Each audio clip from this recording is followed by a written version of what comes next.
ஸ்ரீ குருப்பியோ நமக. வணக்கம். வீடுகளில் சின்ன சின்ன நல்ல நல்ல பழக்க வழக்கங்கள் நம்மக்கிட்ட இருந்தால் சில நன்மைகள் நம்மளே அறியாமலே வந்து சேரும். இப்போ வெள்ளி பொருட்கள்லாம் வச்சுருக்கோம், வெள்ளி ஆபரணங்கள் அப்படிலாம் இருக்குது அப்படின்னா அதில் கொஞ்சம் கற்பூரத்தை போட்டு வச்சிங்கன்னா வெள்ளி ஆபரணங்கள் கருக்காமல் இருக்கிறத நாம் தடுக்கலாம். அதே போல் வீட்டில் எறும்பு புற்று இருந்துச்சுன்னு வச்சுக்கோங்க, அங்கங்கே கொஞ்சம் பெருங்காயத்தூளை நீங்கள் போட்டுக்கிட்டே வந்தீங்கன்னா எறும்புகளுடைய தொல்லை இருக்காது.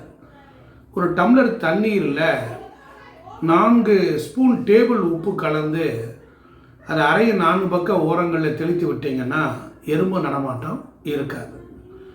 குத்து விளக்கு, காமாட்சி அம்மன் விளக்கு மேலே ஒரு நுனியில் ரப்பர் பேண்டை சுற்றி பூ வைத்திங்கன்னா அது கீழே விழாது. இப்போ நம்ம துணிகளில் எண்ணெய் கரையோ இல்லைன்றால் வேலை பார்க்கும்போது கிரீஸ் தாரோ இல்லை ஏதோ பட்டுருச்சு அப்படின்னா அதை துவைக்கும் போது சில சொட்டுக்கள் நீலகிரி தைலம் இருக்கும், அதை போட்டு கழுவுனீங்கன்னு வச்சுக்கோங்க, அந்த கரைகள்லாம் போயிடும்.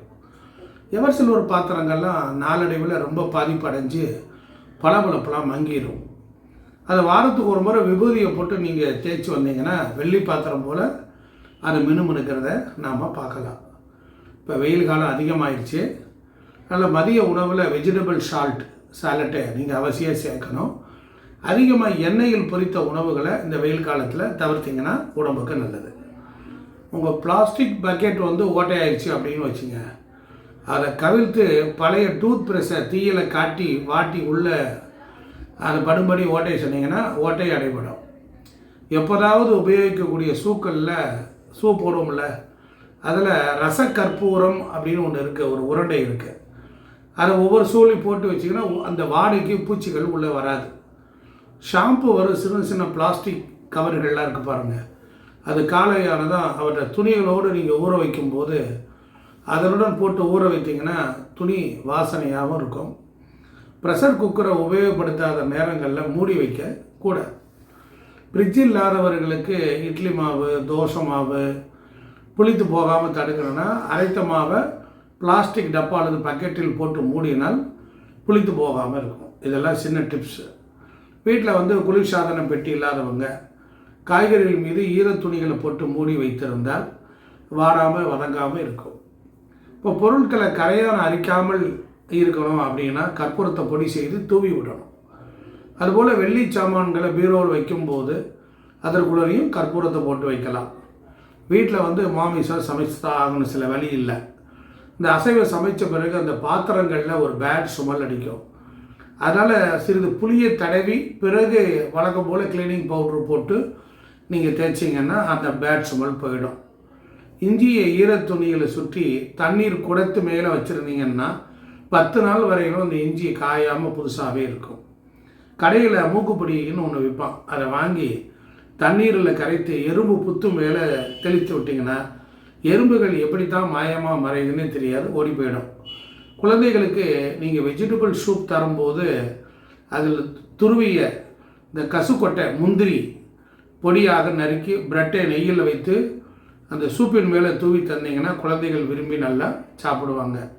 இப்போ புளிச்சு போச்சு புளித்த பால் அதை மோரில் வெள்ளி பாத்திரங்களையும் வெள்ளி நகைகளையும் 1/2 மணி நேரம் ஊற வச்சு எடுத்து நீங்கள் தேய்ச்சிங்கன்னா புதுசு போல் இருக்கும்.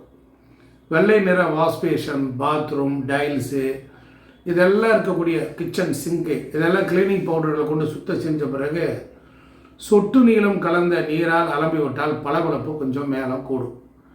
வீட்டில் வந்து ஒரு ஹோமங்கள்லாம் பண்ணுவீங்க, ஒரு டேபிள் ஃபேனை ஜன்னல் ஓரமாக வெளிப்பக்கம் பார்த்து வச்சிட்டிங்கன்னா புகை உள்ளே அதிகமாக வராது.